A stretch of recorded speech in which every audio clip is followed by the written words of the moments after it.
Truth is not rejected because it's wrong. It's rejected because it interrupts the flow. You didn't break the system. You slowed it down.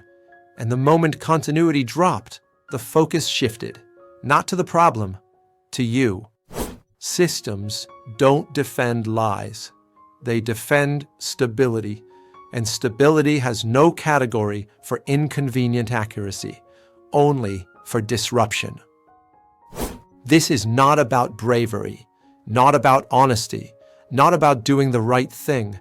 This is not a story about character. It's about environments designed to minimize disruption. What you're hearing is an interpretation, an observation, not a rule.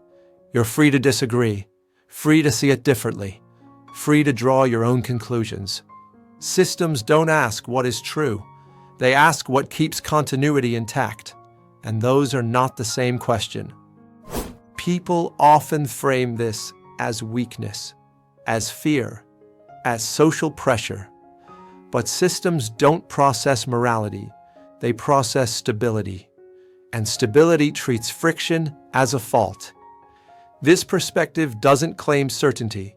It only describes a pattern that can be observed. Interpretation remains yours. Systems don't evaluate truth as content. They evaluate it as impact. Does it accelerate the flow, or does it interrupt it? The moment accuracy creates hesitation, it changes category, from information to disturbance. And disturbance inside a stable system looks identical to error. This is why the reaction feels disproportionate. Not because the truth is dangerous, but because it alters timing. And systems are more sensitive to timing than to correctness. Belonging is often described as emotional safety, but inside systems, it serves a different role. Belonging reduces variance.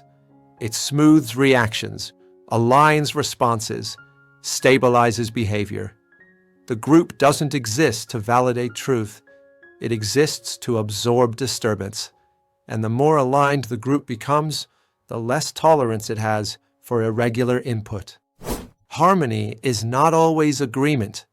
Sometimes it's compression, different signals flattened into the same output. Not because everyone thinks alike, but because deviation costs more than conformity. In stable environments, speech is not processed only as meaning. It's processed as a signal. Tone shifts, pacing changes, attention tightens. The system doesn't ask, "Is this correct?" It asks, "What does this introduce?" Uncertainty, delay, recalculation, and the moment speech requires adjustment, it stops being information. This is why honest statements often trigger defensive reactions before they are even understood. Because systems detect disturbance faster than they evaluate content. And by the time meaning is processed, the response has already begun. Some people experience this as an inner struggle, a hesitation, a social fear, a personal conflict. That angle matters. In this universe, there's a division that looks exactly there, at the human side, at the emotional tension, at the psychology of belonging. That's punchline protocol. Same reality, different lens. Links are in the description. Here, the focus is different. Here, we look at the system. And systems don't reject truth because it's wrong. They reject it when it costs too much to process. If this perspective makes sense to you, stay. This channel looks at structures, not stories. Belonging lowers cost. Silence lowers cost. Agreement lowers cost. Truth, when it disrupts flow, is simply expensive. Not morally, mechanically. Systems are not built to be right. They are built to continue. Accuracy is valuable only when it doesn't threaten continuity. The moment correction slows movement, creates uncertainty, or forces recalculation, it changes role, from improvement to instability. And instability, inside any structure, triggers protection, not against the truth, against disruption. This is why silence often spreads faster than correction. Not because people don't see, but because continuation feels safer than recalibration. You are not choosing silence as a moral position. You are moving along the path of least systemic resistance. Where friction is low, continuity is preserved. Where continuity is preserved, stability holds. And inside stability, belonging feels safe. Not because it is true, but because it doesn't disturb the flow. Systems don't ask who is correct. They ask what allows the structure to keep functioning.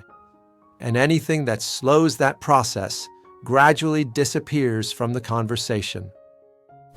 Belonging feels safe because it protects continuity. Being right feels risky because it introduces change. And systems do not measure the truth of the signal. They measure its effect on stability. So the question was never, why don't people speak? The question is, what kind of environment makes silence the most efficient behavior? Interpretation remains yours. If this perspective feels familiar, you're already looking at the structure, not just the story. This channel observes systems, not heroes, not villains, just mechanisms. In this universe, there's another division exploring the same reality from the human side. Emotions, inner conflict, social tension. That's Punchline Protocol. Links in the description. If you stay here, expect to go deeper into structures. If you go there, expect to look inward. Either way, the environment remains the same.